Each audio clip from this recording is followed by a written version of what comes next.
Travolting presents Bobbin' for Robin.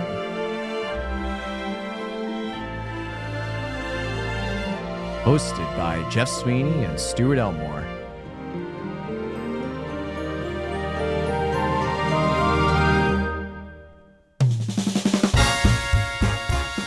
Covering FernGully, the Last Rainforest, with special guest Alex Wilson.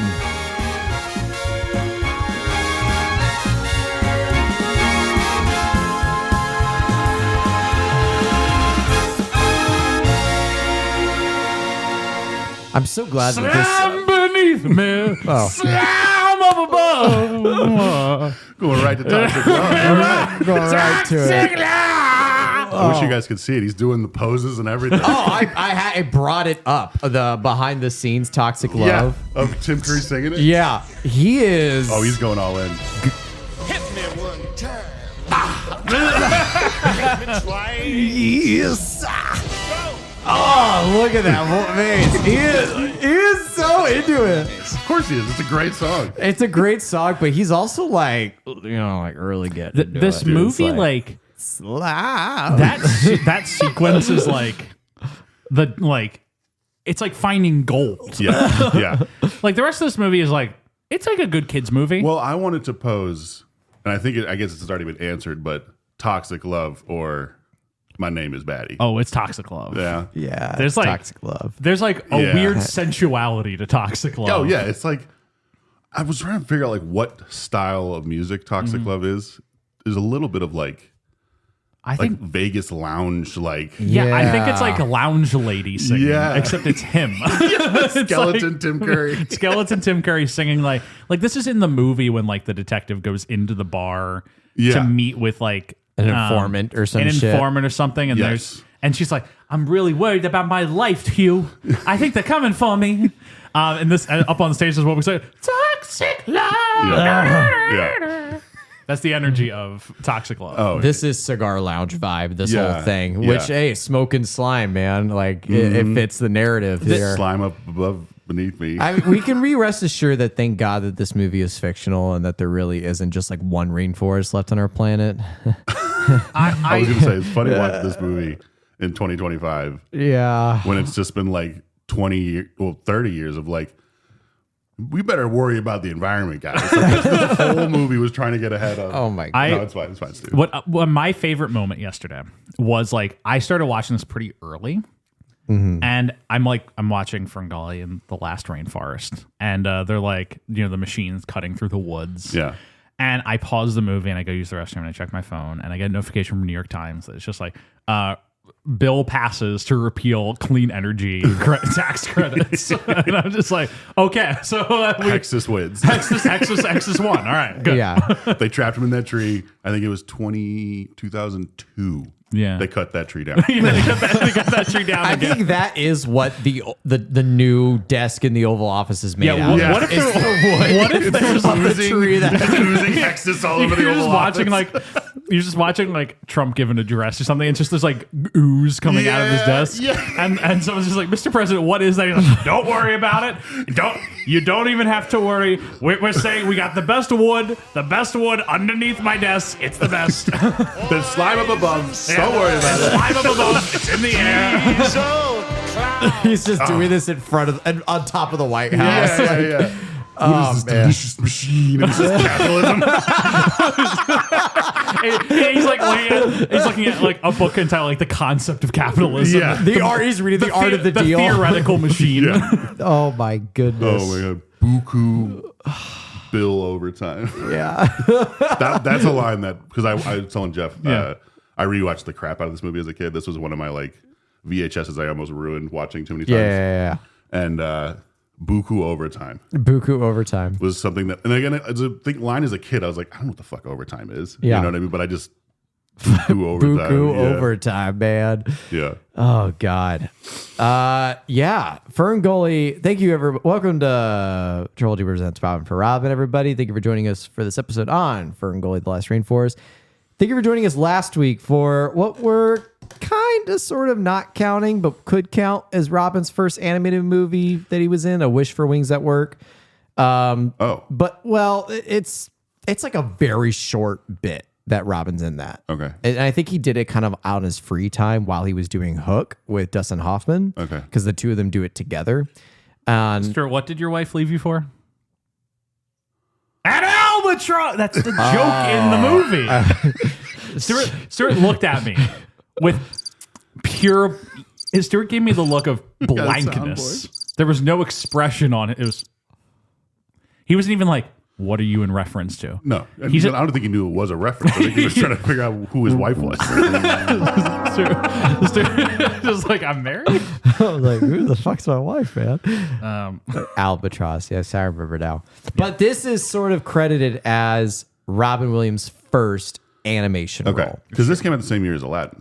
Yes. Yes. Immediately before. Immediately preceding before. Aladdin. So okay, I was wondering if this was like in his free time, like they were doing the recordings for Aladdin. They're like, by the way, here's this little bat character. Can you just quickly read these lines and then do a rap for us?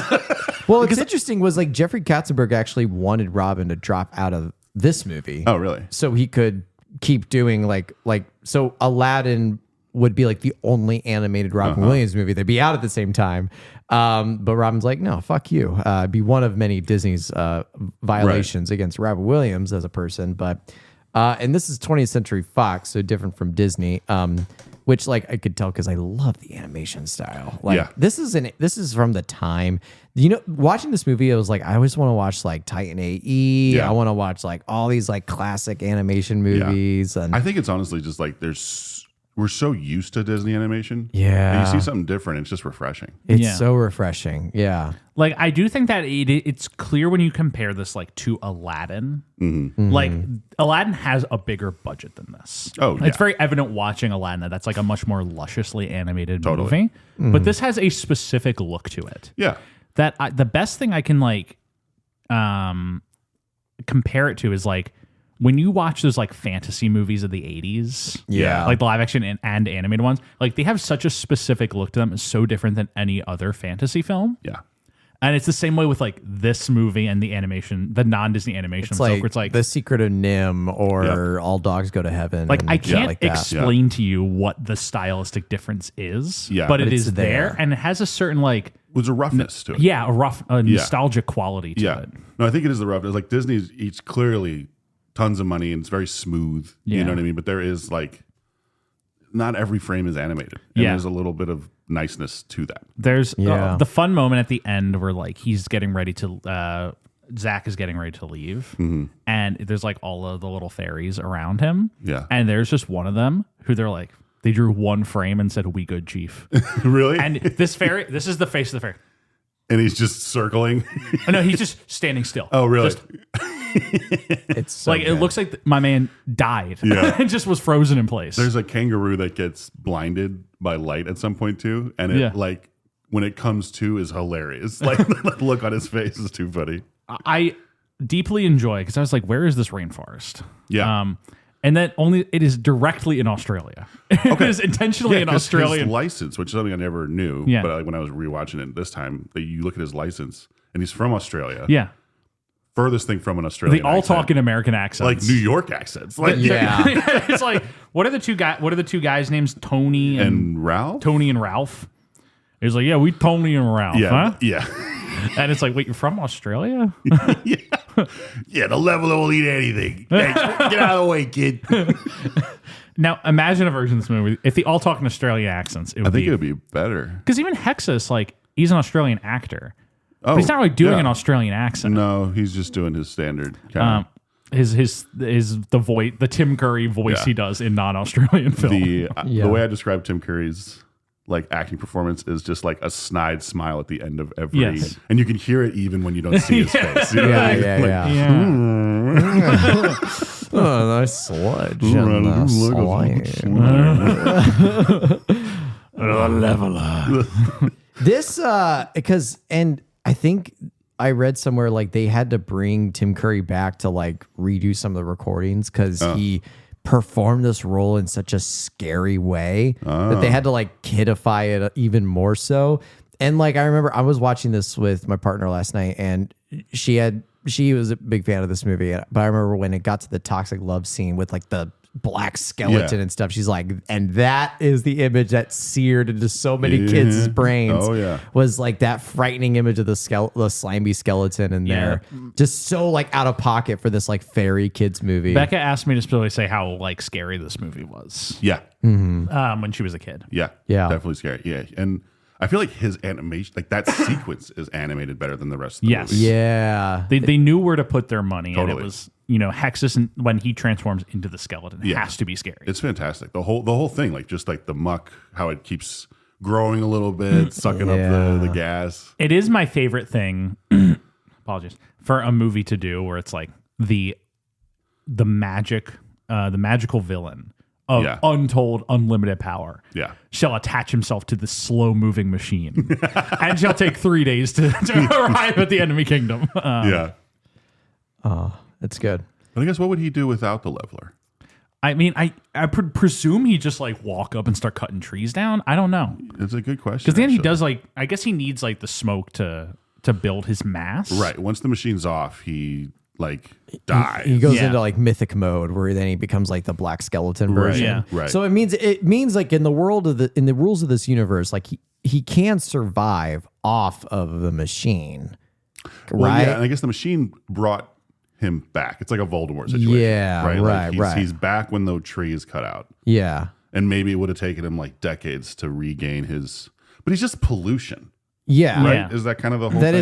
is that's the whole thing. It's like acid rain and Right. all that stuff. Like egg chow mein. Yeah, egg chow mein. Oh man, I'm so glad you brought that line up. Hey, chow mein. This is just a big giant music video of Toxic Love with a lot of fluff before and after. Yes. That's- Well, I'm gonna die on the hill of My Name is Batty. Is that the name of the song?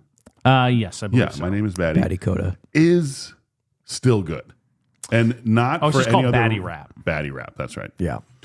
It's only good just because it's hilarious. That like that Robin Williams actually can Rap that. rap that. Yeah.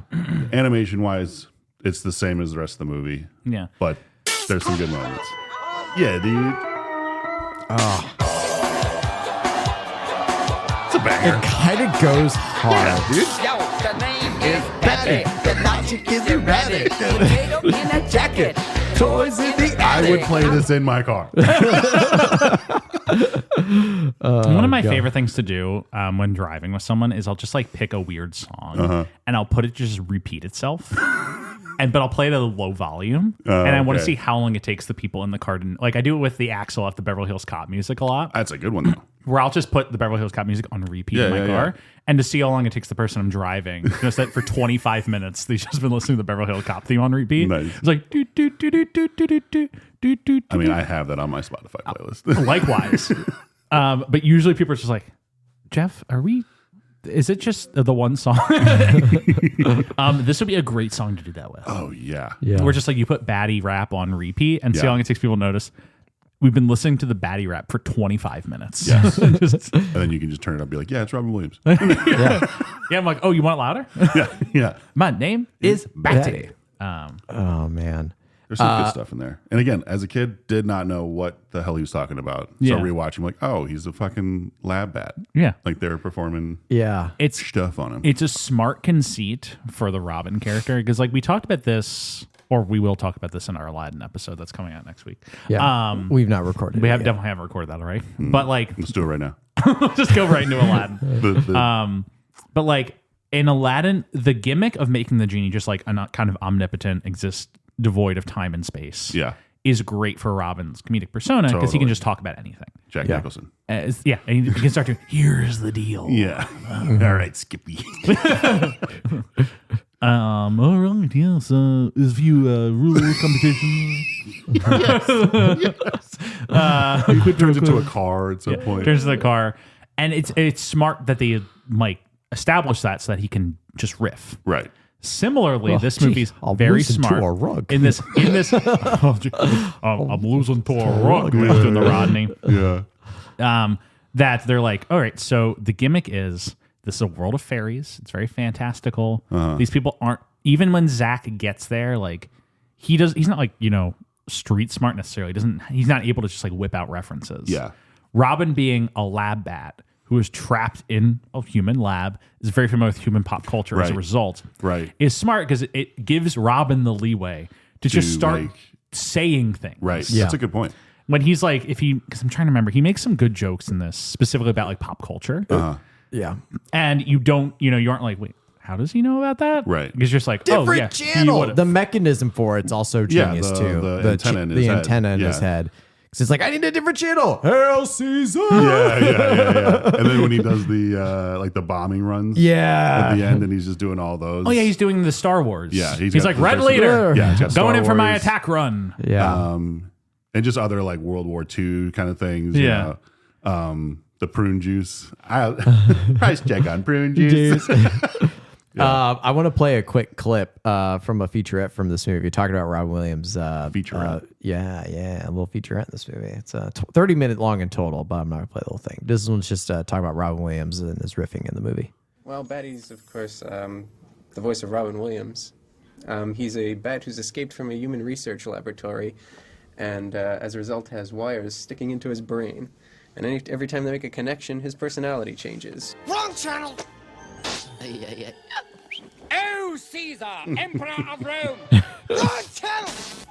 All right, Gummy. Yeah. We're going to war. And Robin had never done an animated voice before, and he took to it so great. The tough thing about an animation performance is that you're not in costume on a set. You're standing at a microphone in a very plain recording studio, and you have to imagine everything around you. And Robin Williams could do that to a T. I would say a line, and then he would improvise for 10 minutes. Yeah. And the goal then became to not blow the take. Because doubling over in laughter once because he was so brilliant. And we will fight them on the beaches. The Nazis will... It's so funny that this is his first animated role. Yeah. Besides Wish for Wings That Work, which doesn't really count. Okay. Yeah. That this is his first like feature length animated movie because it like becomes such a major part of his persona. It's like a no-brainer. Yeah, like because after this, it's like this Aladdin 3, Robots, Happy Feet 2. Like he's consistently doing them. Yeah. And I wonder if actually this influenced, like him just killing it as a voice actor, influenced Mrs. Doubtfire. Because that's his job. That's his Mrs. job. Doubtfire. That's role in the movie. I have not seen Mrs. Doubtfire. I know. Believe it or not, I've actually never seen Mrs. Doubtfire. I cannot stress how like excited I am to like get a first like fresh take of Mrs. Doubtfire. I've seen that movie like a billion times. Like I know every reference of the movie. To just know that you've never seen. I've never seen Mrs. Doubtfire. Oh my God. Man. Can I just, okay, all I'm going to say is my favorite sequence of that movie is when they're trying to figure out Mrs. Doubtfire's look. It's by far the most fun part of that movie. It is pretty good. Because they're just doing all the different like prosthetics and stuff, you know, that they're going to make his costume into. And it's just Robin Williams doing, you know, Things. like 15 different women. Like, yeah, it's amazing. I don't do it with the males. Dude, that might be my favorite. Robin Williams. That or Jumanji. Jumanji is a tough one. Well, we'll not get to it now. Yeah. But, Jumanji, Too Furious. Jumanji, too furious. There's not a second. Right before we started recording, there are 3 Jumanji movies. Well, okay. Like, are we counting like the Rock ones? We're counting The Rock. Because okay. technically they take place in a world like where the first Jumanji happened. It's that era where they're like they stopped. We're like, okay, we can't do reboots anymore. Right. We have to do Lego sequels. Like And an they're like, adaptation. but how do we do a Lego sequel of Jumanji? And they're like, the game turned into a video game, but it's still like they live in Robin Williams' treehouse in the movie. I'm like, just reboot Jumanji. Yeah. Yeah. Nobody is I'm gonna also care. insulted by the fact that they're like, Yeah. the main conflict is that no one likes playing board games anymore. Bullshit. I'm like, fuck you. Yeah. It's like, so we're going to make it a into video Nintendo. game. And Yeah. it's like, ugh, okay, Yeah. whatever. Anyway, that's all I had to say about Jumanji until we cover Jumanji. Well, I can't wait to hear that one. Jumanji, Too and Furious. Mrs. Doubtfire. I didn't realize you hadn't seen that. I have not seen Mrs. Doubtfire. I'm actually very excited to watch that one. Yeah. But yeah, FernGully, first animated role, originally supposed to only be like an 8-minute like screen time role. Like he was Really? only supposed to be in it for like a very short, quick scene Yeah. to deliver like humans are coming into the rainforest exposition, and then he was gonna be gone. UFOs, yeah. But of course, like in traditional Robin fashion, like he ad-libbed like 14 hours of material for them. that it's like, okay, well, I guess like we're using him for more shit. Like Yeah. this is great. Yeah, I think I want to say I have seen this movie, but it's been like a really long time, since I was a kid. But Alex, you picked this movie. Yeah. This was your pick. Yeah. As opposed to like, I mean, assuming there might have been other Robin Williams movies you wanted to do, but were already taken. The But previous two but I know movies. you were pretty like firm on FernGully. Yeah. What's your connection with it? Yeah, like I said, this was I watched this movie a lot as a kid. When I was a kid, it was Lion King, this movie, a movie called Nemo in Slumberland. What? I don't know if you guys have ever heard of this movie. I don't know where my Googling mom it right Got it now. in Slumberland. but it I kind of Little rewatched Nemo Crazy. Adventures in it's sick. Slumberland. It reminded me a little bit because it has a like really scary villain, like well animated scary villain, the Nightmare King, and it's like, Oh my god! Did you see this movie? Holy shit! Did this unlock something? for Oh you? my god! Is this the one where like? Is it like it's like a sludge villain thing too? Yeah, kind of. yeah, yeah. Oh my and he's god! behind a door. Fuck! The king of Fuck. Slumberland like locked him away. Fuck. Yeah. You unlocked Yeah. this in me because really good. this freaked God, me this guy out was as a freaky. kid. It's awesome. Oh. Like it's like peak like 80s like Horror horror animation Yeah, it's awesome. for kids though. Yeah. When they go and fight the Nightmare King, it's awesome. Oh my god! This. It has a cool like I think it does dreams really well too because it has a dream wake up fake out Yeah. where he thinks so like the whole idea is Yeah. he goes to bed and then he gets taken away to Slumberland, right? Yes. And As one does. Right. And then he lets the Nightmare King out of this big door, which that door. Yeah. Oh my! It's like such a good scene of him letting Yeah. it out, and then he tries to close the door. Doesn't Too work. late. Too Yeah. late. You're done. It's Comes out. out. He scoops up the Slumber King. Oh my and he like God. takes him away, and it's like this like huge thing, and he ends up then like waking up, falling out of his bed, Yeah. and it's like it was all just a dream. Jeff, I want to show you a clip from this just But it because wasn't.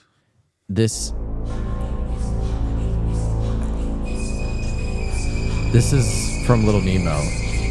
Are these just? Is this the scene or is this? It's just Clips. like, oh, this is just a clip. Yeah, I think this is just scary things. Wait, hold on. Well, this is Little Nemo, Nightmare King. That's Fantasia. That's not that. Welcome back to another episode of Okay, I don't want that. Okay, no. Here it is. Look at this shit. Is this guy still All right. explaining? Yeah. Fuck. Oh God. Yeah, Oh, it's so terrible. and he's got the scepter, dude. The And scepter's sick. I'm trying to get to the where it like morphizes into like the scary king mode or whatever. It's at the end. He's sludging There like it is. the first time you see him. You see it?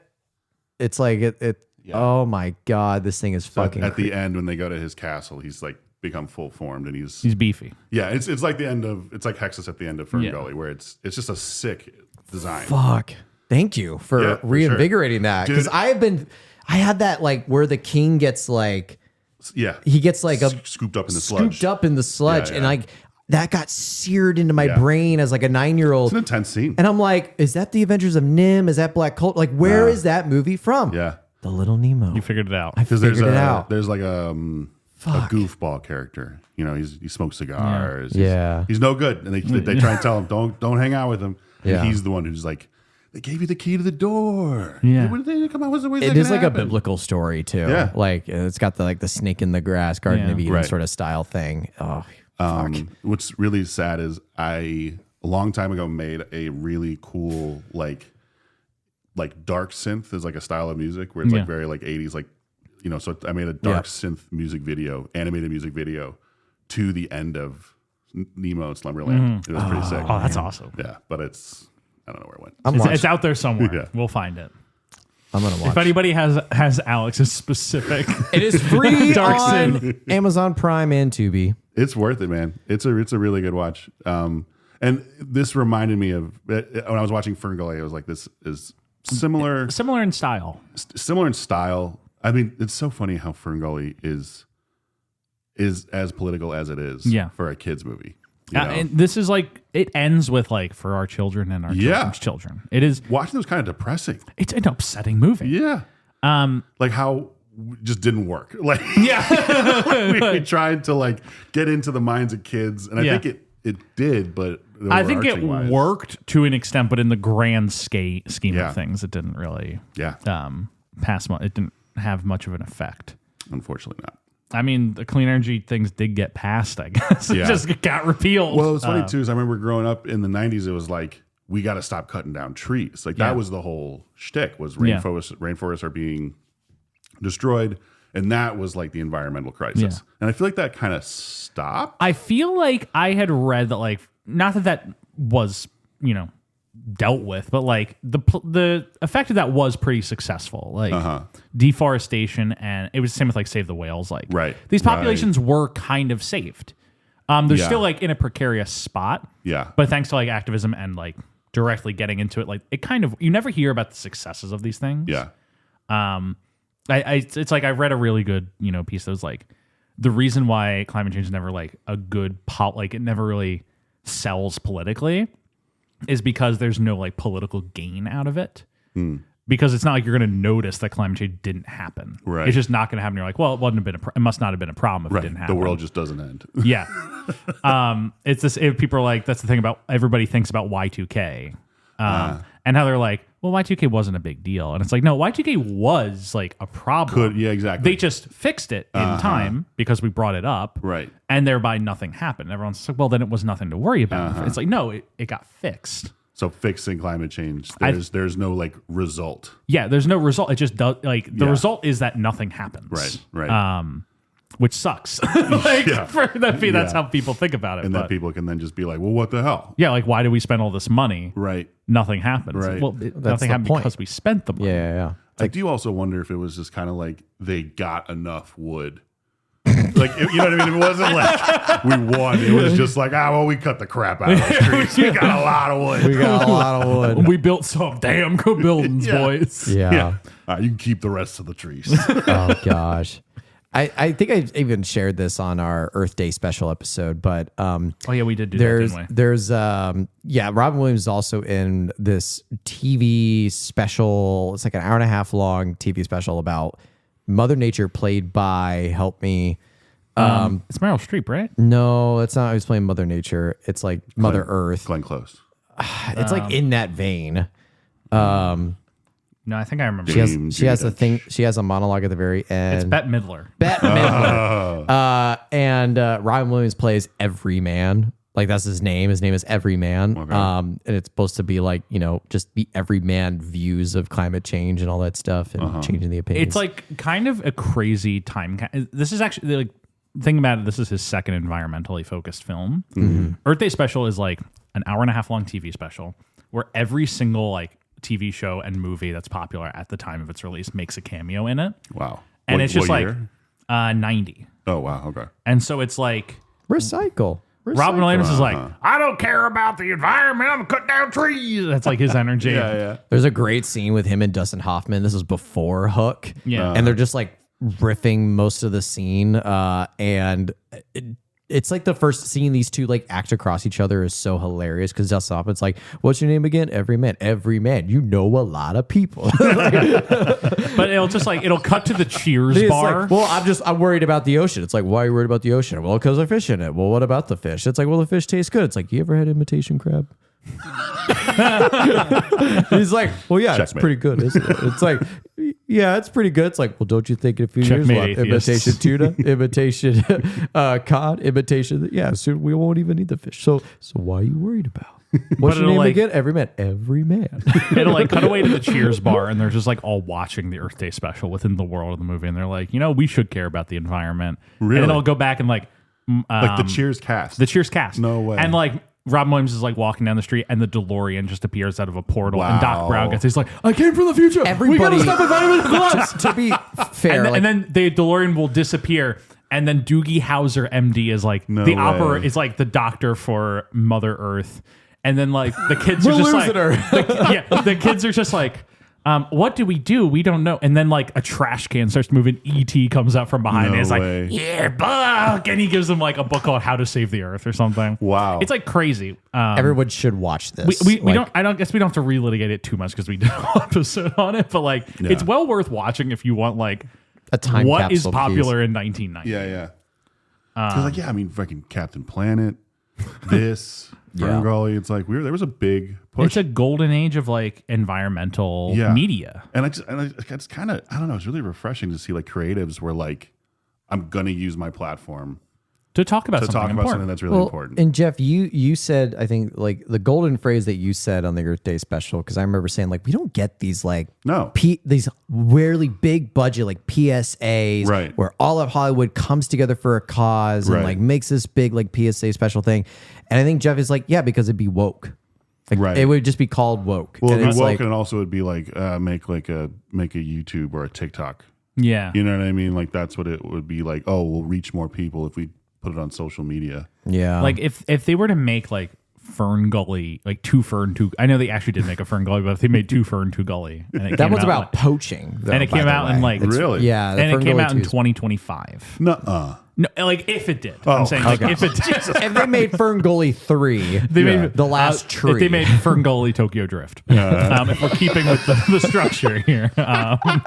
It's about switching cars to EV. You keep drifting. EV. But if they make FernGully Tokyo Drift, and it came out in 2025, like the discussion about it wouldn't be like the merits of the movie.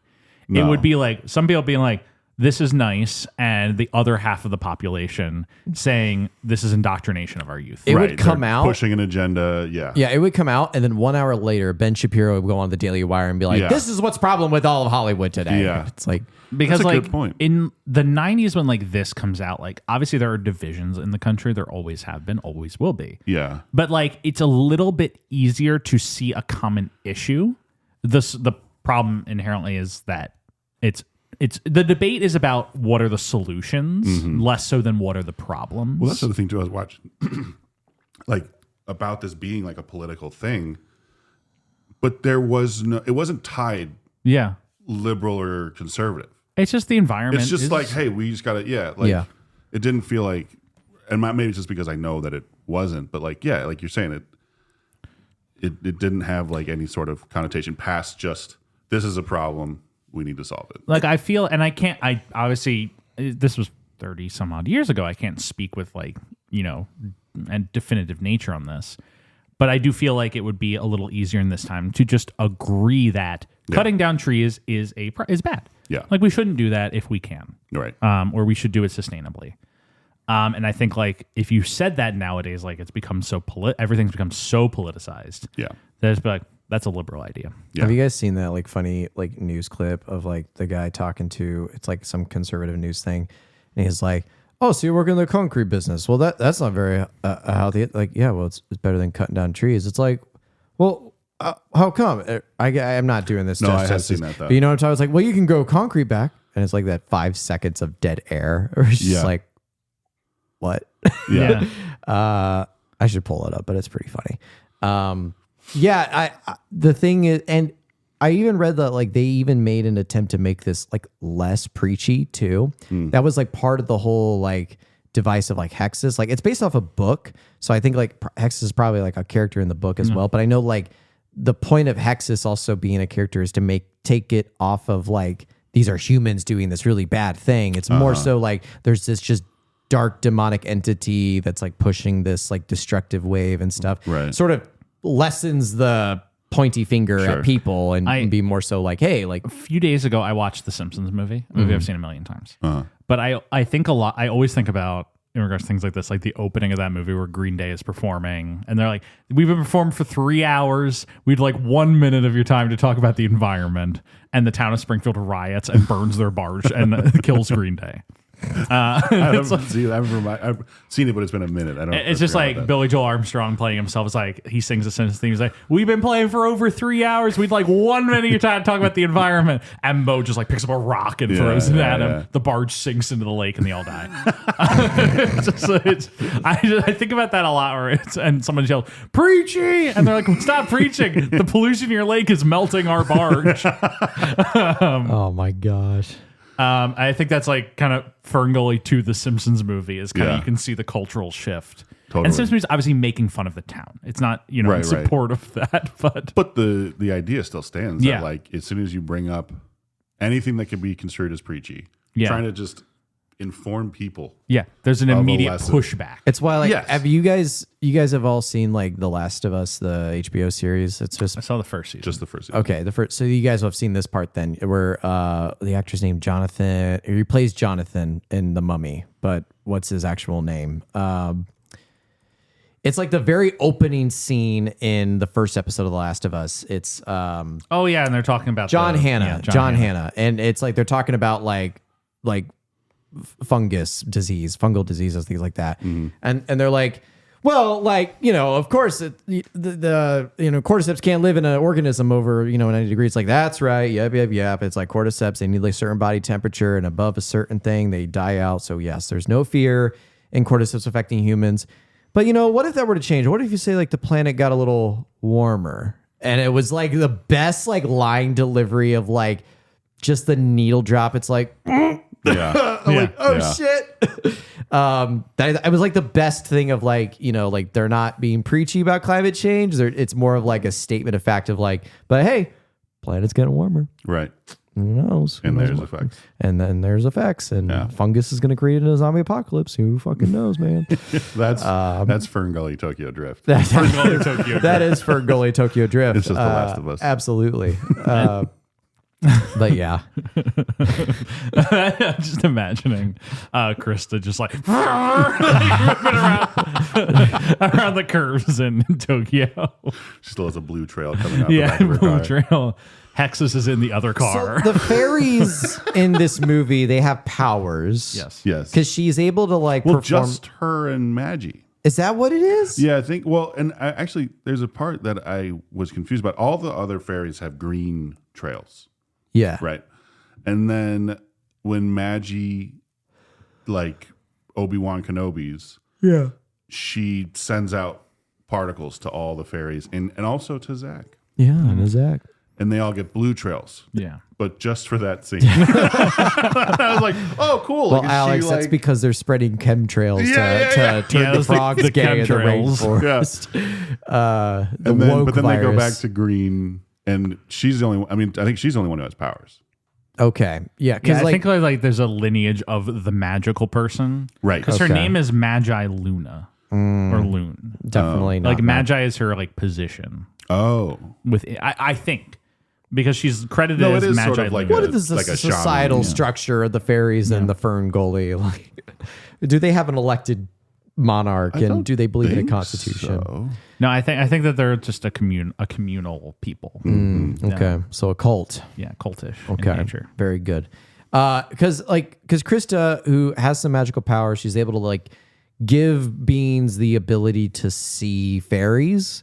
Because this is like Peter Pan rules, where it's like people naturally don't see fairies unless they're like given pixie dust, which allows them to Wait, see. really?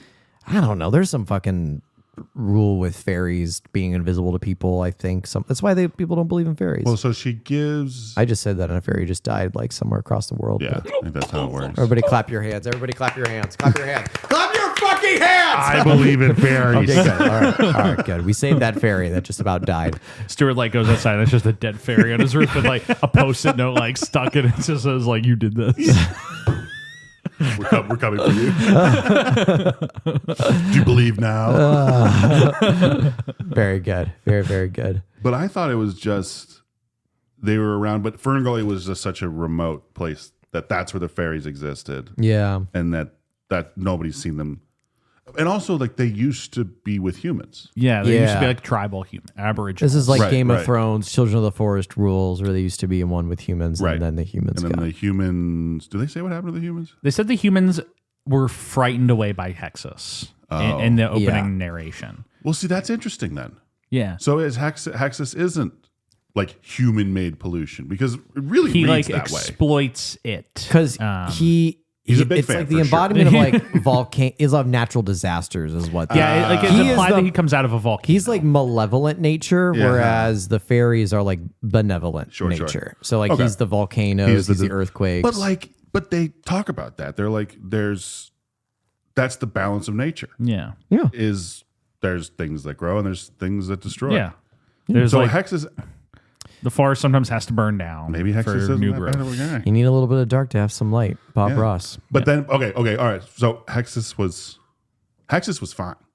Yeah. I'm gonna go out on a limb and say Hexus was doing his thing. He was part of his role. Not a bad guy. And then He said some good things. You know, they're saying saying. things about Hexus. They're saying, please, sir.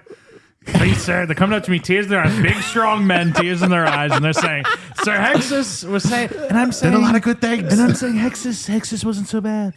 Hexus was a fine guy. You're doing the journalism thing and saying Hexus was bad. You should be ashamed of yourself. Lying about Hexus. That's all they do. They just lie about Lion Hexus. Joe. But okay, so Hexus was. They didn't like. I'm sure they made a Yeah. good throw. I can Rightfully see. so. I can He's see not the ideal. animosity. Right. But I'm gonna go out on a limb and say he was just part of The cycle of nature. Yes. Yeah. And But then they trap him in a tree. they trap him in a tree for all eternity. for a while. And It's then, seemingly a few thousand years. But I guess he's gone and it's Yeah, fine. Things are good. Everybody's- Things are everybody's chill. chilling. But then I guess what you could say is then humans were like just gassing them up too much. Yeah. Literally Yeah. gassing Because them it's up like too much. fire is a natural occurrence. Right. Decay, natural occurrence. But fire in human hands becomes a weapon. Right. And I think it's kind of just what Hexus like. He's a natural thing. Right. He's not ideal. Like if the forest is burning down, we tend to try and put it out. Yeah. But we do control burns and stuff Yeah, like we do that control for- burns. for reasons. Controlled Hexuses. Yeah. I think should be, the U.S. Stuart, government makes a Stuart deal and I know a with thing Hexus. or two about controlled burns. Yeah, that's right. We do.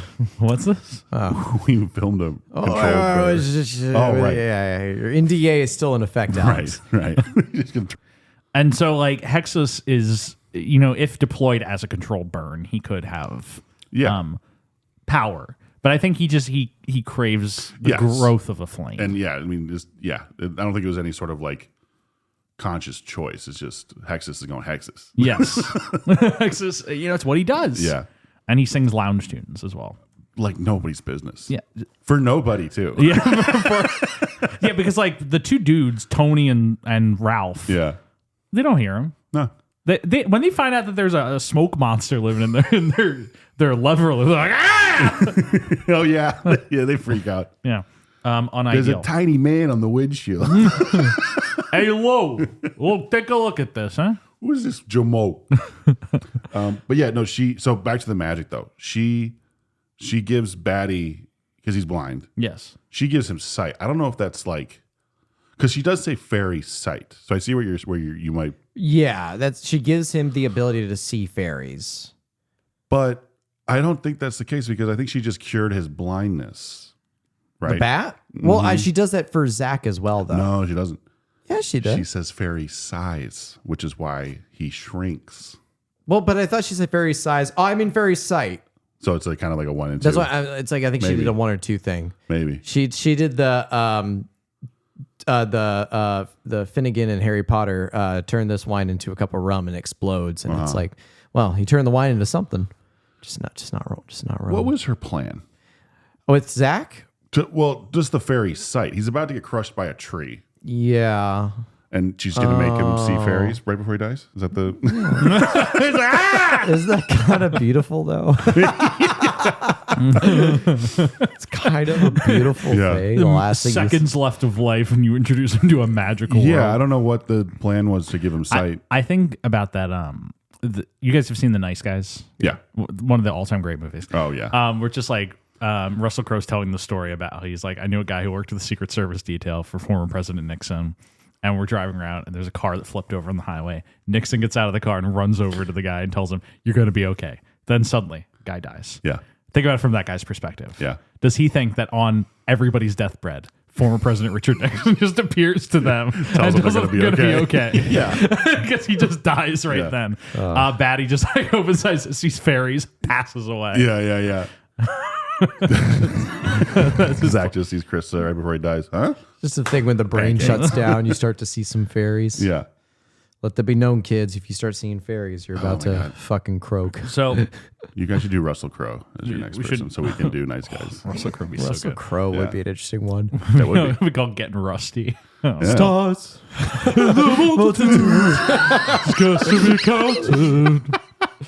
Just think we do that like after, like a few years after, my name is Maximus Decimus. Yeah. Like, Yeah. and they would do, stars. Oh my God. And then the Pope Mobile or the Pope Exorcist. Oh, the Pope's Exorcist. That movie goes it- crazy. Russell Crowe would be He's a very in that? fun one to do. He is the Pope's Exorcist. No shit.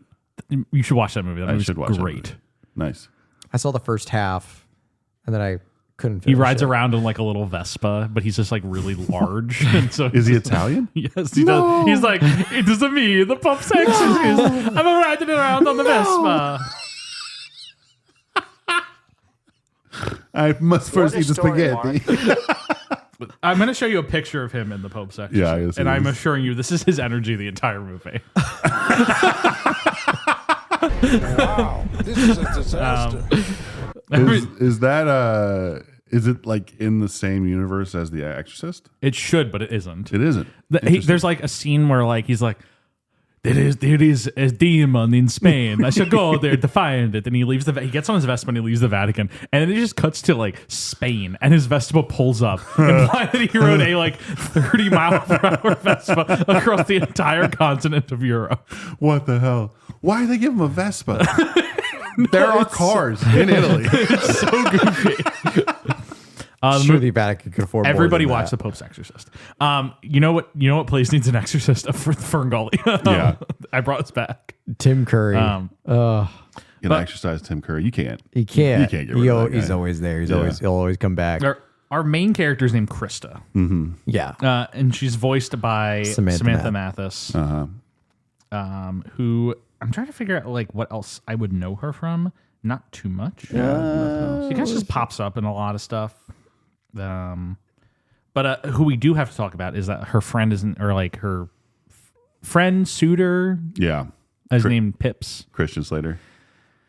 Well, hey, listen, guys, it's me, Christian Slater. I'm going to blow up the school. You think that's what we're doing here? What is that? That's him and Heather's.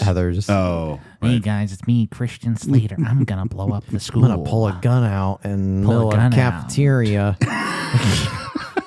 It's a big giant revolver.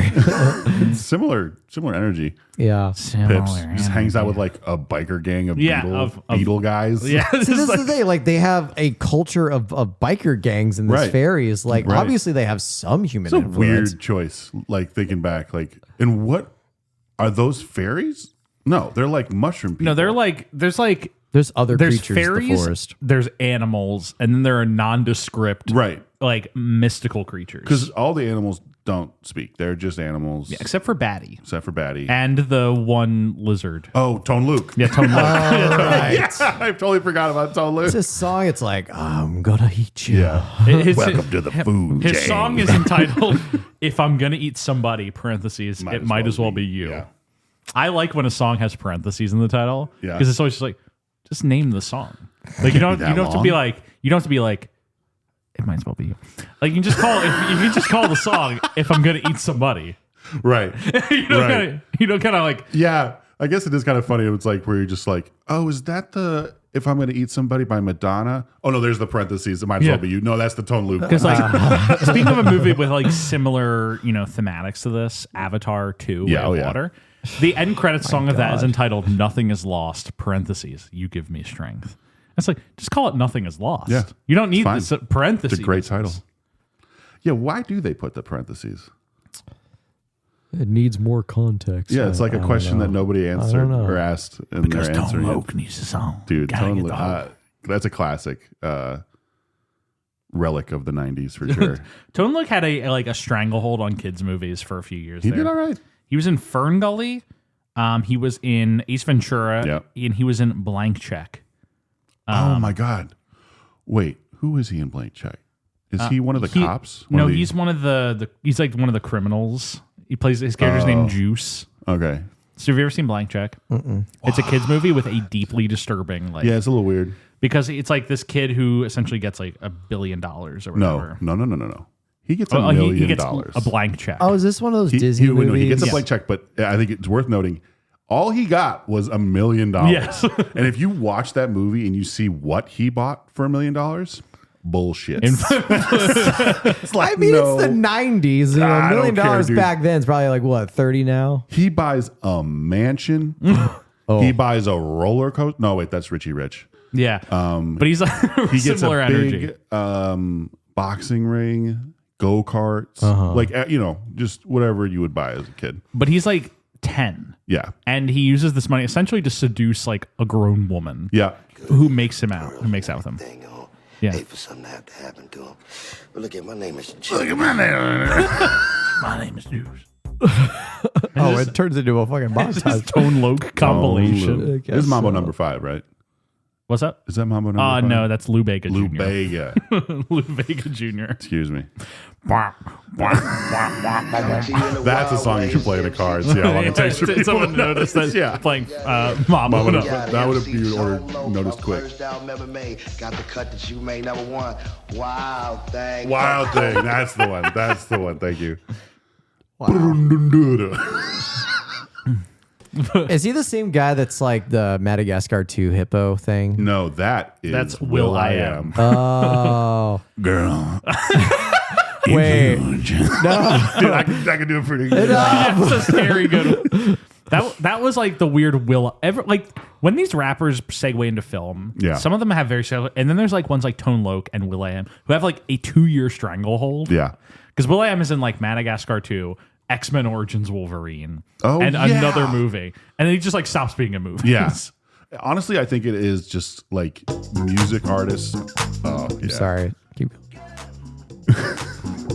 Is this Will.i.am? Yeah, this is the song. This is the song that Madagascar plays when he gets out of the pool. Yeah. Yeah. Girl, you huge. I like them big. I like them chunky. I like them big. I like them plumpy. Moto is the character's from name. my mind. All the hippos love Moto. He's a big hippo. Is a big hit. Yeah. I like. He's hip I with the love hippos.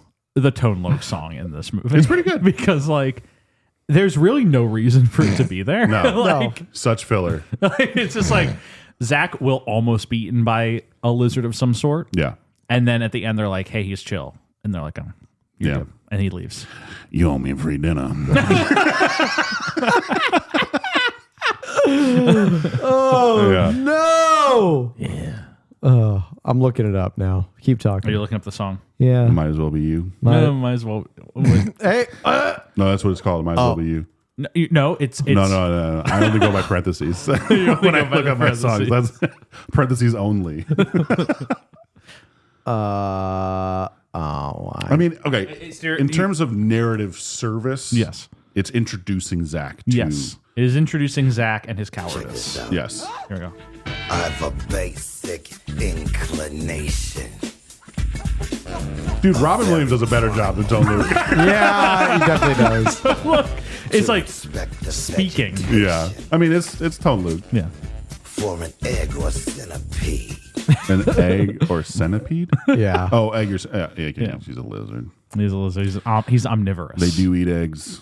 I love what the first comment of this video is. Imagine actually getting hunted like this. The predator just sings to you the whole time about what's going to happen. What if in the first Avatar when he's being chased by that giant leopard cat thing? It's just, if I gotta eat somebody, well, you.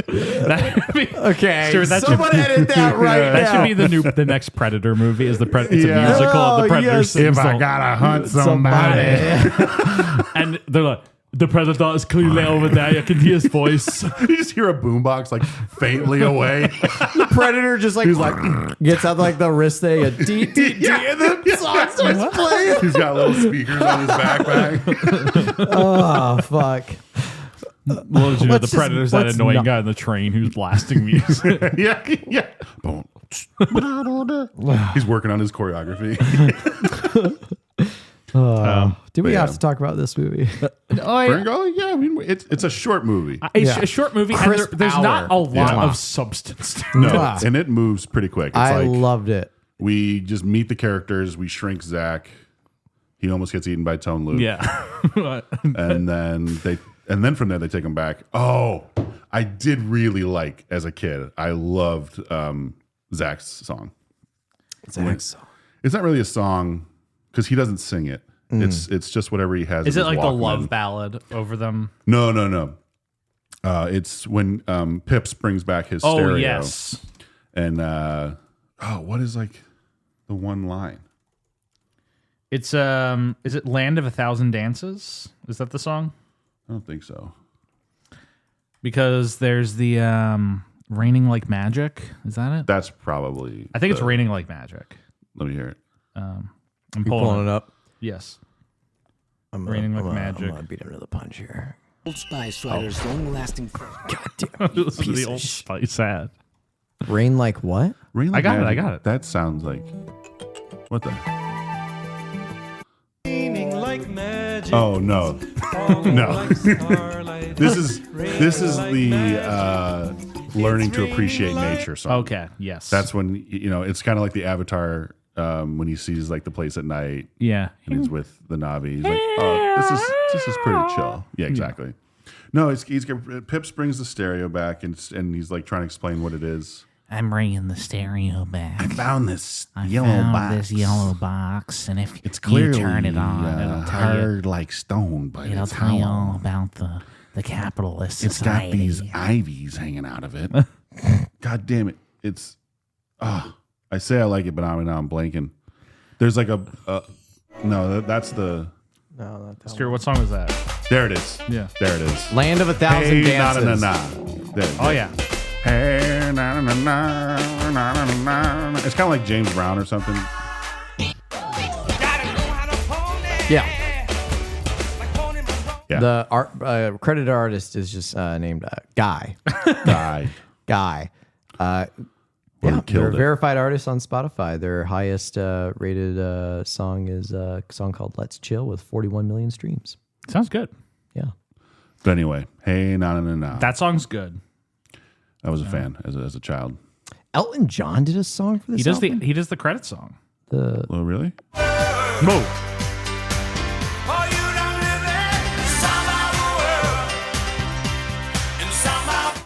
That doesn't fit.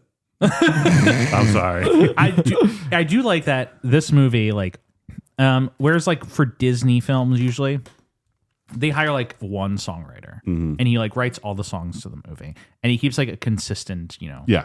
tone to them. Yeah. For this, they had one guy, Thomas Dolby, and he does Batty Rap, Life is a Magic Thing, and Toxic Love. But then for like the other songs, like, hey, Jimmy Buffett, come in and write a song. What did he do? He writes If I'm Gonna Eat Somebody. Here's the Tone Loc song, weirdly. Nuh-uh. Yes. Jimmy Buffett wrote that Jimmy song? Buffett. No, he didn't. Jimmy Buffett weirdly writes Why would they get Jimmy Buffett to do a 90s rap? but Jimmy Buffett writes that one. Elton John does his song. Alan Silvestri, who's the composer of the movie, does Did he do the... A Dream Worth Keeping. Okay. And it's like each song kind of has a different energy to it as a result. Yeah. Which is fun. It's kind of like a jukeboxy type thing. Yeah, sure. But it is a very cohesive. Yes. They do not fit. Like Batty Rap is very different than Jimmy Buffett's rap. Yes. Sung by Tone Loc. Yeah. Jimmy Buffett's rap sounds like he hit play on like a Casio piano. The beat. Yeah, the demo thing. Yeah, it's just kind of like, oh, this is hip hop. Yeah.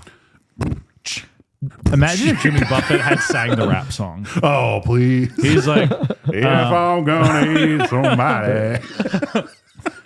But my God. we should cycle back to the Robin of it all. As Yeah, Batty. sure. And talk about Batty Rap. Yeah. And how he like really just commits to it. Yeah. Big Like- time. Like he earnestly commits to this movie. And we talked, like you mentioned earlier, like this is his first full feature-length animated film. And I think that you can tell how freeing he finds that process Yeah. of not having to, play a physical role and just be able to just do whatever he wants. Like, Yeah. this is me making him like a machine gun. Well, it's similar to stand up where it's Yeah. just kind of like there is no rule really. It's just kind of Free flow, and keep then they'll going. pick out what works. right. Yeah. And so I just like, you can really tell, especially in Batty Rap, how freeing he finds this process. Totally. And that's going to And how just willing he is to just go all the way. and it's going to free him up for Aladdin the next year when Right. he'll just like, I can just riff. Right. Which this is like a way bigger risk. Like thinking about it, just kind of like, oh, you've never done voice acting, and we want you to do this rap. Yeah. Like that, I could definitely see a lot of people being like, no, I'll do the voice, but I'm not going to do a Because song. I don't think Robin had like, what's his musical like Right. So experience prior to, to this? I mean, Robin is at heart a musical kid. He's a theater kid. Yeah, like he was singing stuff. Yeah, I mean, like to a degree, mostly like stage plays and all that stuff. But like a lot of that also involved like song and dance things that he had to do. I mean, I'll bring up the what was that fundraiser he did with Billy Crystal and Whoopi Goldberg on HBO? Not Laughing. That was a different one.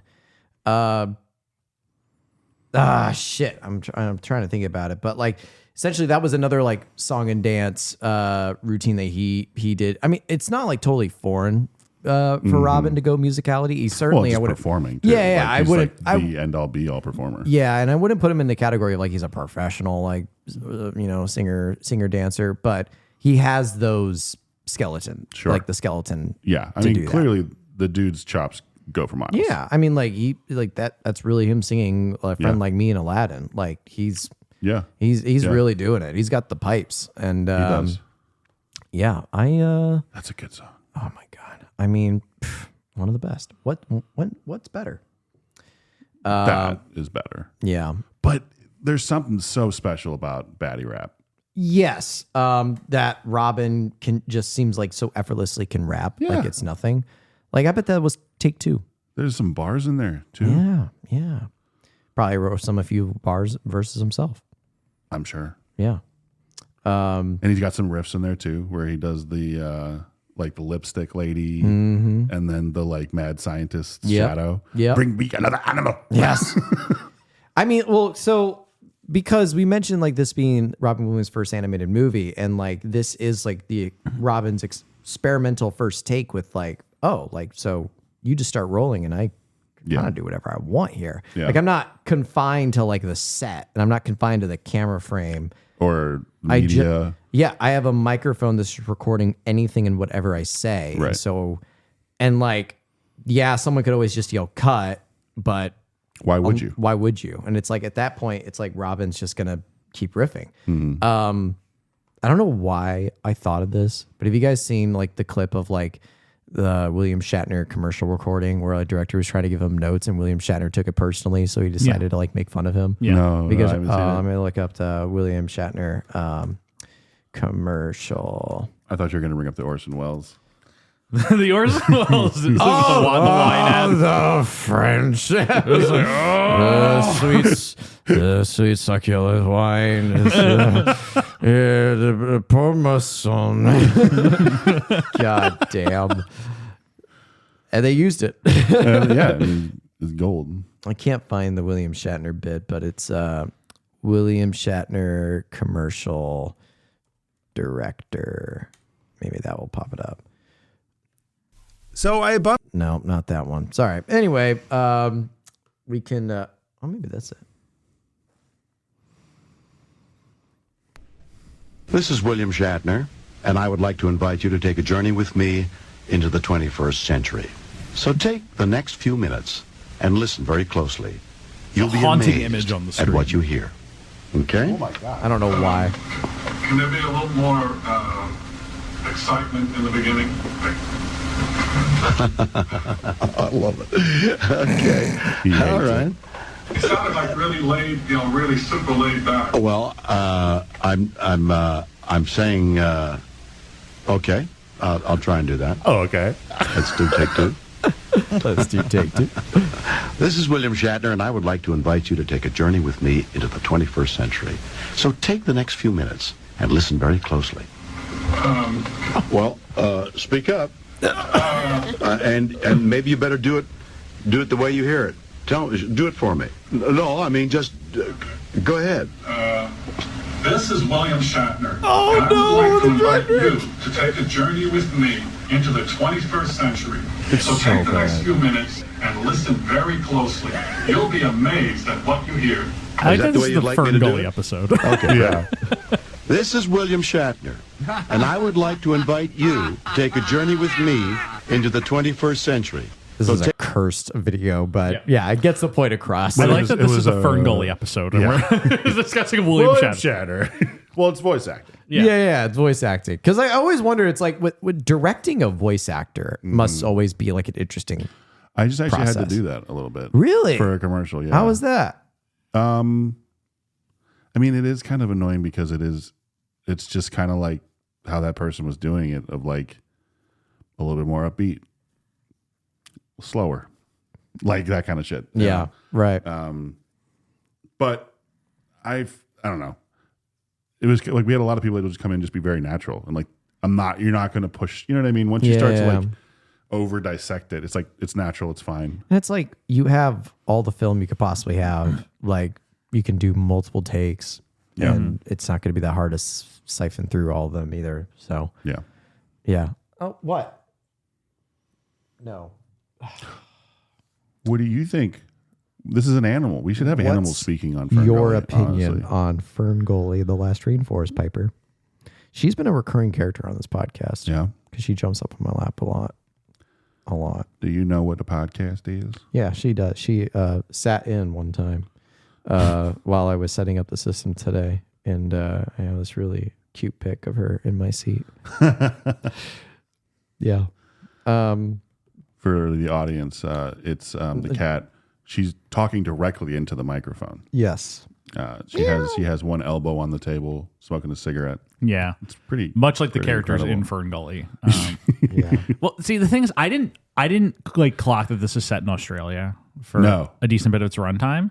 And so when a kangaroo did suddenly appear in the rainforest, I was a smidge confused. Yeah. I was like, wait a second. I was wondering, do they have is it Australia just so that the kangaroo can deliver the stereo? Because they need a pouch something to carry this I believe thing? this was an Australian animation company. Ah. So I think that's ultimately crocky, mate.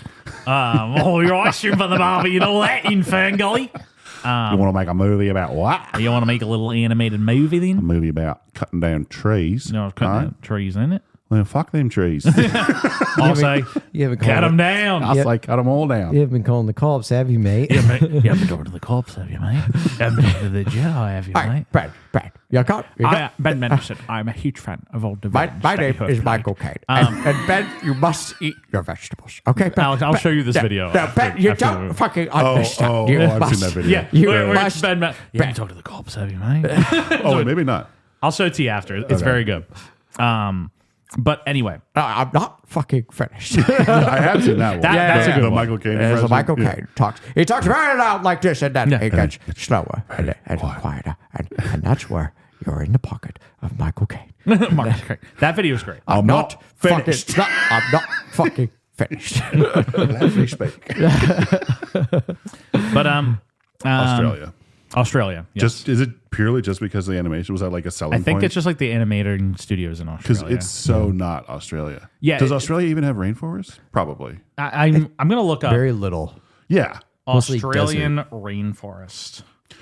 They do have a rainforest. Really?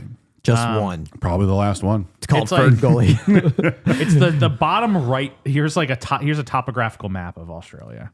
It's the bottom right part of Australia is a rainforest. It really is just like the Last Rainforest. Yeah. It is earnestly like the Last Rainforest. Australia is so cool, man. I want to go there so bad. Me too. Except everything there wants to kill people. Yeah, that's why it's so cool. Including the Australians. Including the Australians. Including the people. Yeah. Where are you from, mate? Chicago. Chicago. Everything there wants to kill you, too. You better get the fuck out of here. My favorite Australian saying is "she'll be right." She'll be right. Yeah, like she'll be right, which is like it'll be fine. Yeah, she'll be right, mate.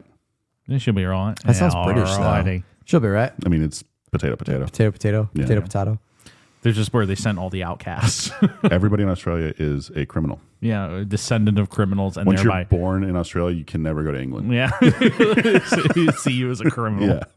You stepping in on the arrest you immediately. The bobbies come down and get you. Yes. That's actually what happens in FernGully too.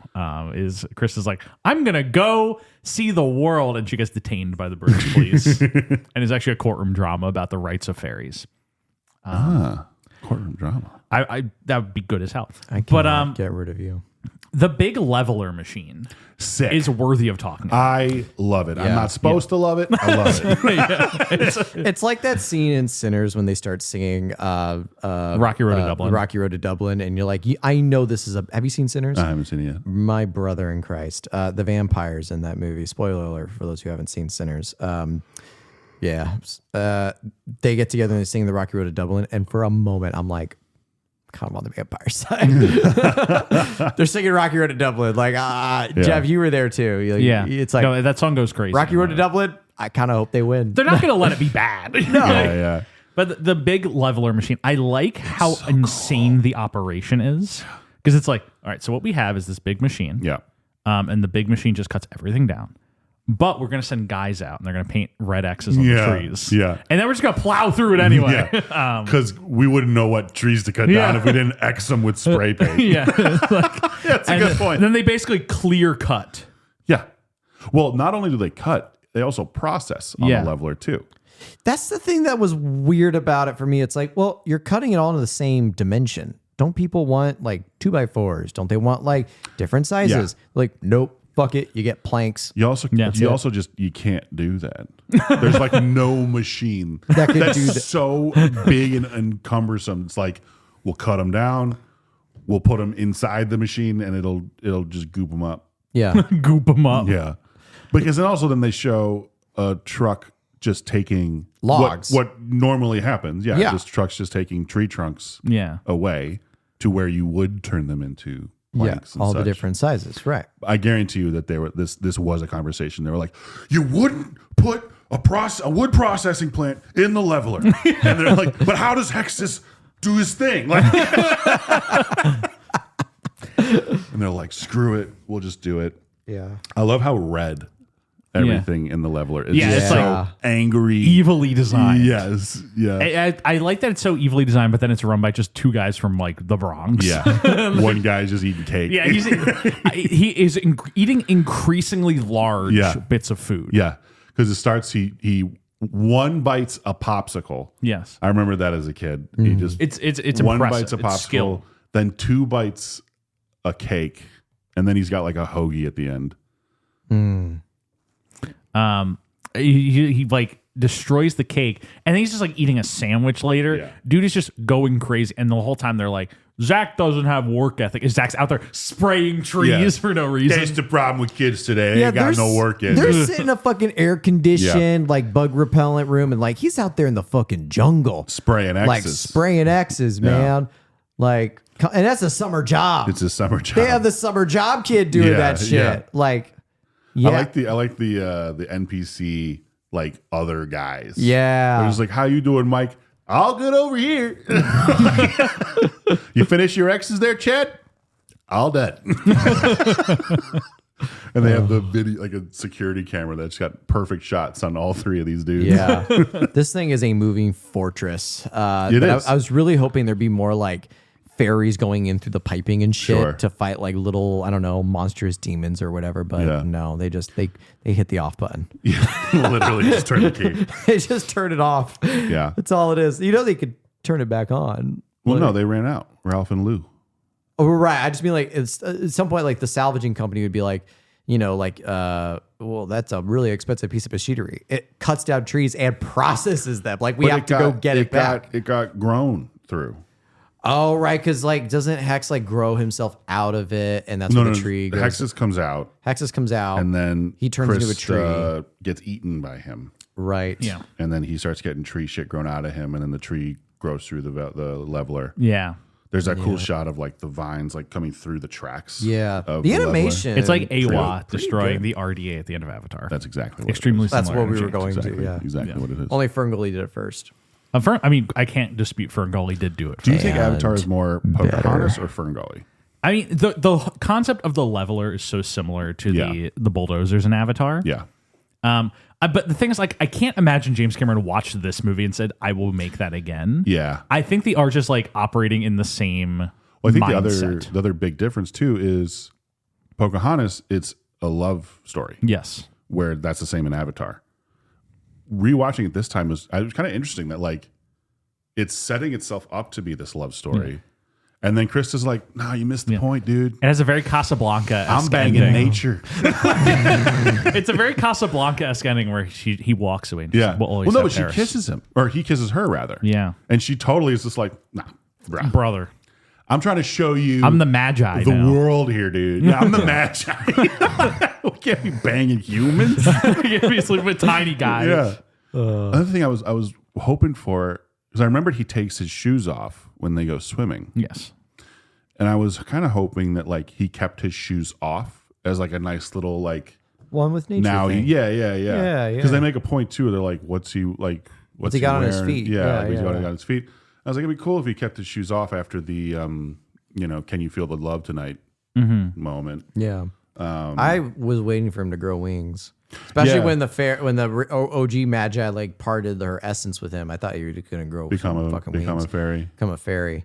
Now he's got to go back to humans. He's got to right the wrongs. Fairies don't pay taxes though, man. He goes back and we cut to like 6 years later, and he's like, Brendan Fraser. He's like, folks, no. The fairies are in the trees. He becomes Brendan Fraser's character in Breakout.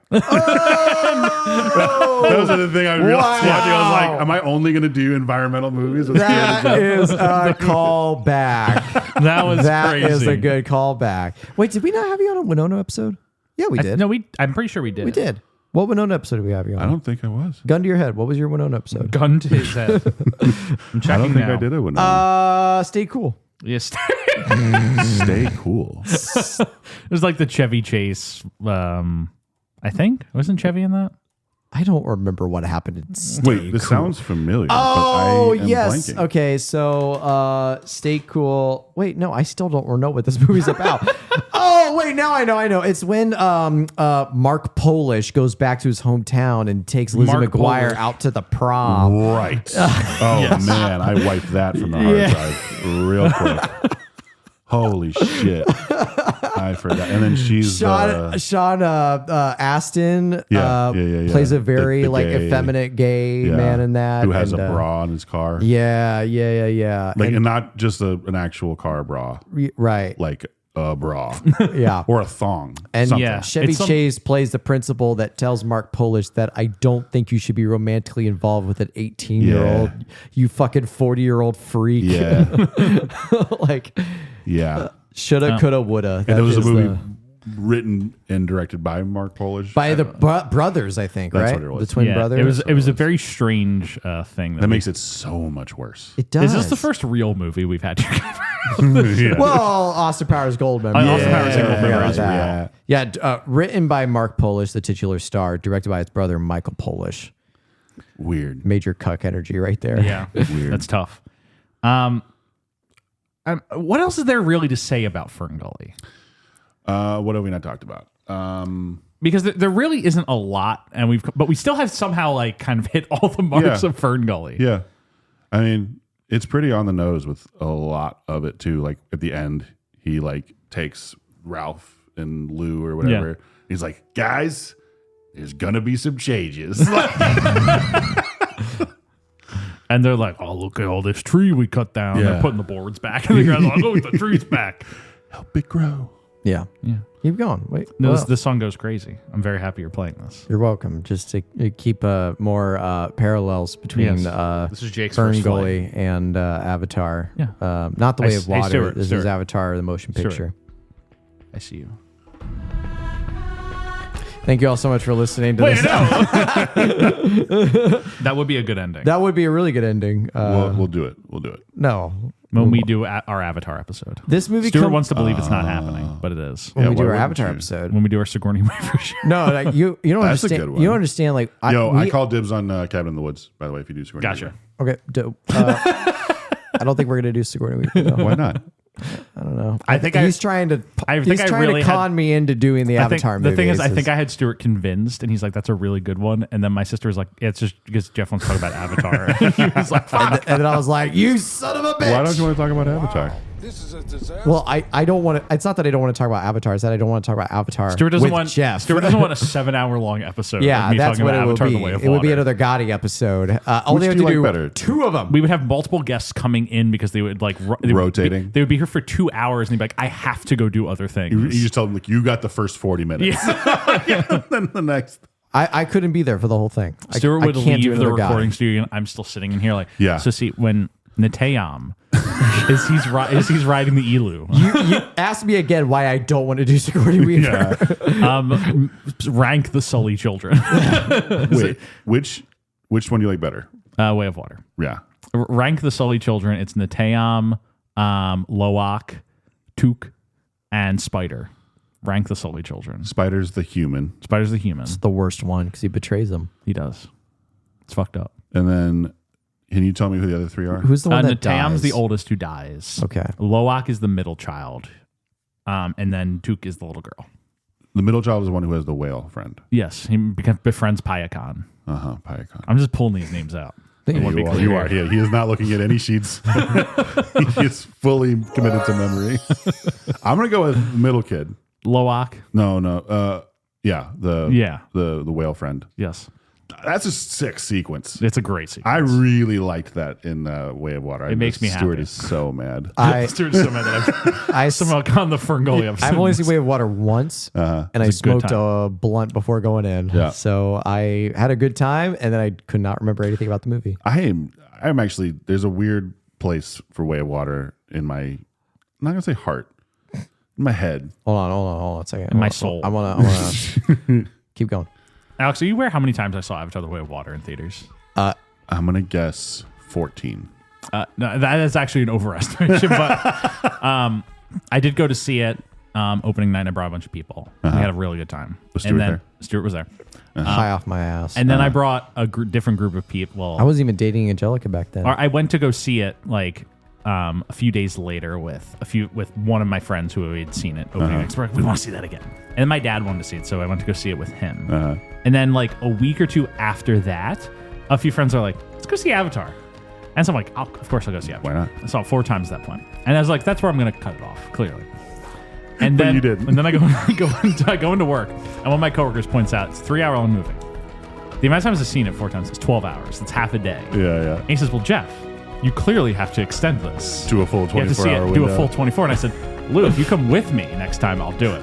And so I brought almost the entire crew of the show to go see Avatar: The Way of Water, including our UPM, all of the camera operators to go see. And you brought them. I brought them, and I sat there with them and watched Avatar: The Way of Water 8 times. Oh my God. That's incredible. I just loved having that backing track Yeah. you're describing seeing Avatar for 24 hours Yes. straight. But I did see it for 24 hours. I mean, Technically, my first date with I spent Angelica. a full day of my life watching Avatar: The Way of Water. there's really cool parts to it It's a for great sure. movie. It's not 24 hours of your life good. The animation is nuts. It's inconceivable. Yes, literally though. How good it looks. It looks real. I was I was like having this argument with a friend of mine. Like she had never seen it. I was showing it. Yeah. And I was like, I fully buy this. Yes. Like I fully buy It this. fully looks like real stuff. Yeah. You only know that it isn't. That's right. The only reason. And that's what she was saying. She's like, no, this. I'm like, you just know that it isn't. Yeah. If there was a way for me to like wipe the knowledge of like CG in your head, I just showed this to you. Be like, whoa! Where'd they go? Like, Where did they go? Yeah. Where did they find this? Yeah.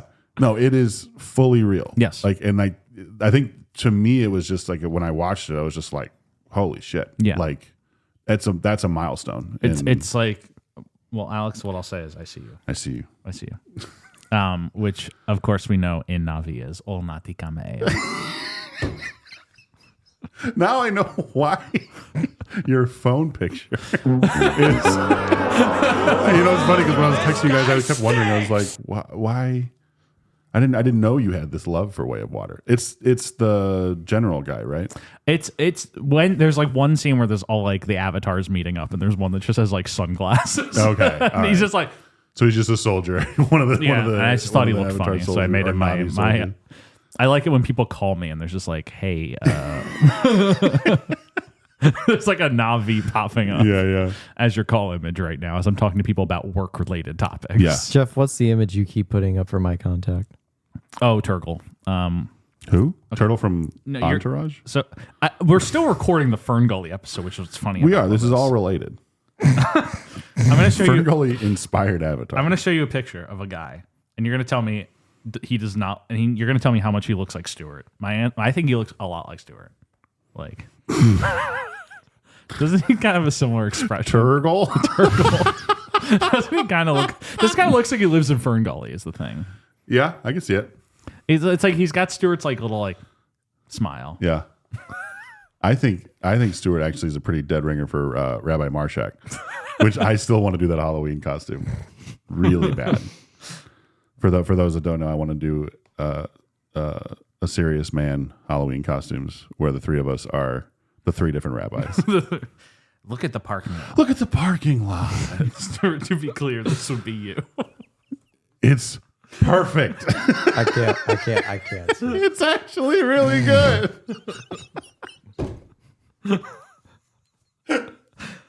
FernGully. Rabbi Marshak and FernGully. It's a movie. I think we've gotten to the end. We talked about more or less everything. Yeah, the songs go great. Destroyed. Tim Curry. I think we got to talk about Tim Curry a little bit more. We do. I think maybe we should. He quickly. plays this almost a little too sensual, but just the right amount. It's like I think every Tim Curry role is played sensually. In the same way Even that his Home Alone one, that Robin in The Genie is kind of like a performance that elevates that movie. Yeah. I think Tim Curry in this elevate like Robin is funny in this movie, but I do think ultimately like his performance is he's part of the ensemble. Right.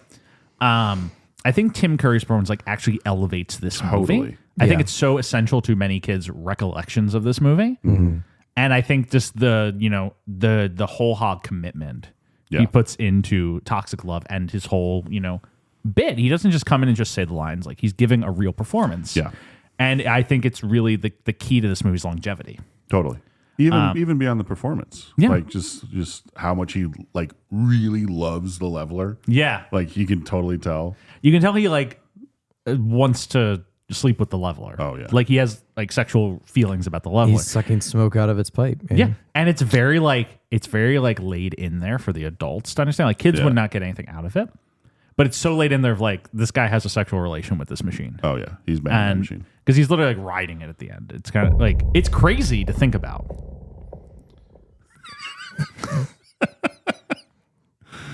No, he's the man. He's so good. Have you seen him in Congo? No. Should I watch Congo? Maybe y'all should do Tim Curry as your next one. He's okay. What would we call that? Like what's a curry food? Tikka masala? I don't know.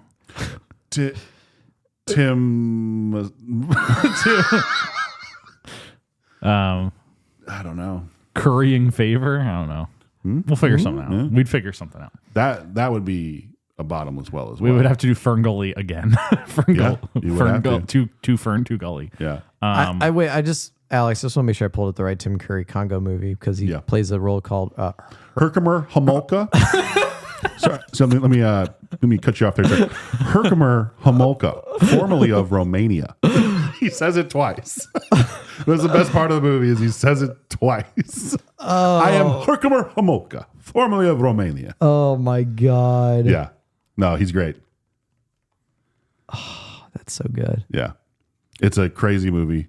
And it's like the end of or not the end, but like close to the end of like when movies would make Stop eating full my sesame. prosthetics, you know what I mean? Like puppets, prosthetics, like for like, you make that movie now, the Amy, the ape that goes with them on the journey would have been full CG, but it's a puppet the whole time. Yeah.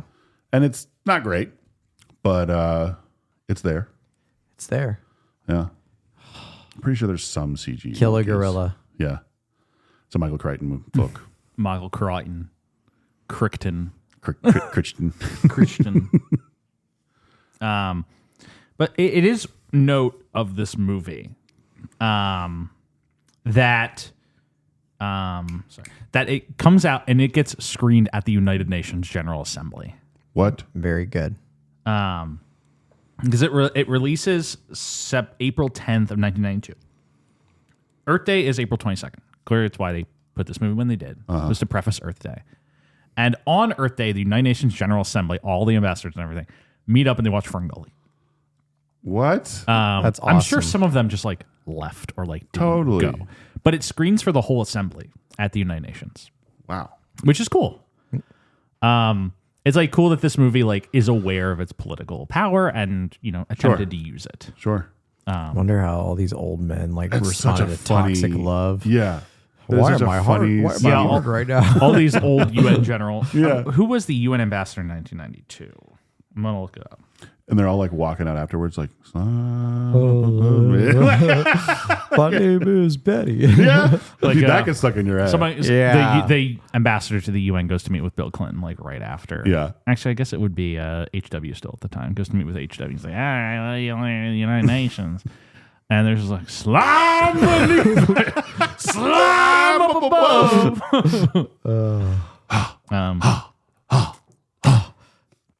Toxic love. My name is Batty. I am. I want to learn. Ratty. I will say I almost committed Batty rap to memory before To coming do it here. before us? Yes. How much can you do right now? Not a lot. Oh. No, I gave up on it pretty quick. That's okay. Yeah. So this movie, I knew Toxic Love was going to blow it out the water. Yeah, it's a safe one to bet. Yeah. So this movie, it comes out on April 10th, as I mentioned, of 1992. Yeah. And it gets like pretty positive, like decent reception. Yeah. Most people are like, it's a movie. well-intentioned kids movie. Box office wise, it makes $32.7 million on a like $24 million budget. So it's like not a huge success. Yeah, not good. Easily at the box office. The animators of the movie are basically like, it didn't have Walt Disney Presents above the title, thereby And that was that. no one went to go see it. Yeah. Because those are the only anime movies that were making money by his recollection. Yeah.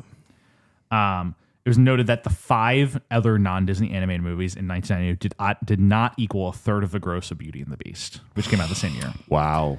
What were the other movies?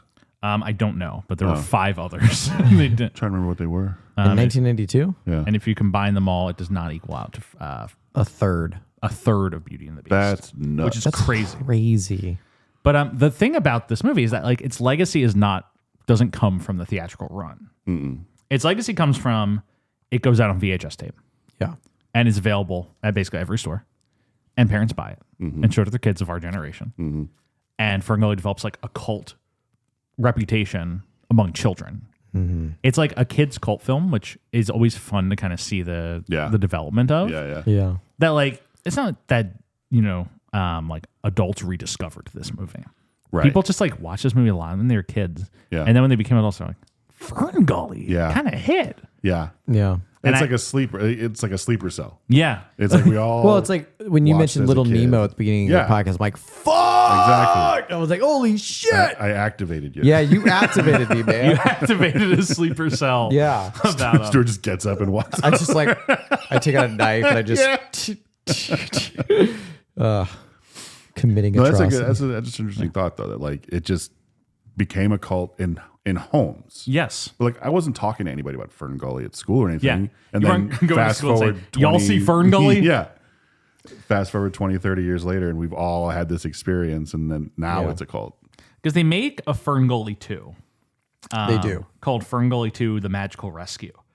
It's a direct-to-video VHS. In similar way that the first one becomes a success on home video, FernGully 2 it just is produced only for home video, as so many of these animated sequels were. Yeah. And that one isn't as nearly as much of a success as this first one is, but it sticks around. No Tim Curry. There's also a FernGully computerized coloring book, which sounds like why would I want a 1992 coloring book that's computerized? It seems like a bad time. Well, because they can't use paper. Yeah, paper. Oh, Can't fuck! use You're right. We trees, can't use dude. paper because it'd be a tree. Yeah. But we're gonna release tons of plastic VHS. Yeah. What is ultimately funny is the animation studio that makes this shuts down in 2001. Oh. 10 years later, in 2012, the holding company puts out feelers and is like, we would like to sell FernGully and FernGully 2 to anyone who would like to buy it. Any buyers? Shout Factory, which is a Blu-ray distribution company, buys the rights to FernGully and FernGully 2. And if I'm right, they released a FernGully Shout Factory. I'm looking it up. Yeah, there was a 30th anniversary edition Blu-ray 2 years ago. Oh, wow. Which is just like kind of crazy. Yeah. I watched it for free on YouTube. It said with ads. I did not get a single ad. Yeah, I'm not complaining. I'm just. I think I watched this. Where did I watch this from? I think it was on. Is this? I think this is on Tubi. Isn't the FernGully on This Tubi? is on Hulu. Or it's on Hulu. Because I did watch this with ads. Shout Factory buys like the rights to them, but it's still a 20th Century Fox movie. So like Disney now retains the rights to it because they own Fox. So it like ended up winding up on Disney Plus. That's and Hulu. hilarious. Which is kind of a funny full circle moment for FernGully. Right. So I did watch this on Disney Plus with like the Hulu app attached. And that was my FernGully experience. Wow. Stuart's enamored with my FernGully experience. No, this is good. And then James Cameron iterates on it with his masterpiece Avatar. Right. Just keeping it in the zeitgeist. What if the next Avatar was called Avatar: The Last Rainforest? Yeah. It was just FernGully again. Avatar Gully. Only Avagully. Avagully. Avagully, mate. Avagully. Crocky. Trying to chop down my trees. Show you a thing or two about chopping, mate. I'll take us out in just a minute, but I watched Mission Impossible 2 recently in lead up to the new one. Yeah. And I forgot how fucking Australian that movie is. It is? There's a slow-mo shot of a kangaroo that's so crazy at one point. Where it's just like, it's like introducing Tom Cruise's team and it's like, Ving Rhames. And he gets off the plane, he's like, Ethan, it's me, Ving Rhames. I'm here in this motion picture in the sequel to Mission Impossible. Ethan. And he goes and says, and then it's like going to introduce the next team member who's Australian. And it like, it's cutting between all these quick shots of Australia. And there's like a kangaroo jumping in slow motion. Yeah. This is John Woo, right? It's the John Woo one. Yeah. Which is crazy. It's crazy that that's like the worst of all the Mission Impossible movies. It's the one that like doesn't fit the mold of any of the others. And it's kind of interesting because of that, but I don't think it works mostly. But he has the best hair. Memory. He does have great hair. He has great hair in Mission Impossible too. Really? It's like my hair. Yeah. I don't remember Mission Impossible 2 at all. Exactly. Right. No one does. It's like it goes from Mission Impossible 1, the iconic like Mission Impossible 1's like a taut thriller. Yeah. And then Mission Impossible 2 is just like he's like firing multiple weapons. And then Mission Impossible 3 is like the best fucking movie villain of all time with Philip Seymour Hoffman. What? Where's the rabbit's foot? I'm gonna count. Holy shit! I gotta go back and watch. And Ethan, push the button on your left. Ethan. Philip Seymour Hoffman is the Make a villain right. in Mission Impossible 3. He's a great villain. It's like great. It's a terribly written villain with no substance that Philip Seymour Hoffman just absolutely demolishes. He's the fucking man. Yeah. There's also a sequence where Philip Seymour Hoffman like is playing Tom Cruise in disguise as him, and he's like crawling through vents, and it's really fun to watch Philip Seymour Hoffman do that. Wait, he actually does it? Yeah, because like it's Tom Cruise in disguise as Philip Seymour Hoffman. So it's just Philip Seymour Hoffman doing all the spy shit, but like just him in his like usual form. That's awesome. You know, I felt like I did Angelica a disservice because a while ago, like a couple months ago, we tried to do like a Mission Impossible marathon, and we started with 1 and we made it to 2, and then we've yet to get to 3, and I feel like such a bad boyfriend because it's like I let her off with like the worst Mission Impossible. That's like the most male gazy with Tandy Newton. And it's like, now she's like, this is such a broy franchises. And it's like, no. That's just the worst one. That's John Woo. You got to get to 3. Once you get to 3, you're sold. Still haven't done Mission Impossible 3. Is 4 Ghost Recon or whatever? Ghost Protocol. Ghost Protocol. Then it's Rogue Nation. Yeah, okay. And then Fallout. So then I think Dead Reckoning, and then Final Reckoning. I think I've only seen post 3. Okay. I've seen the first one, but a long time ago. Is Mighty Ducks guy, is he in that? Yes, he's in the opening of it. And he gets squished by the elevator. Yeah, squished by the elevator. Yeah. Mission Impossible 2 is the only one you can skip story-wise. Yeah. Because 1 comes back in 7.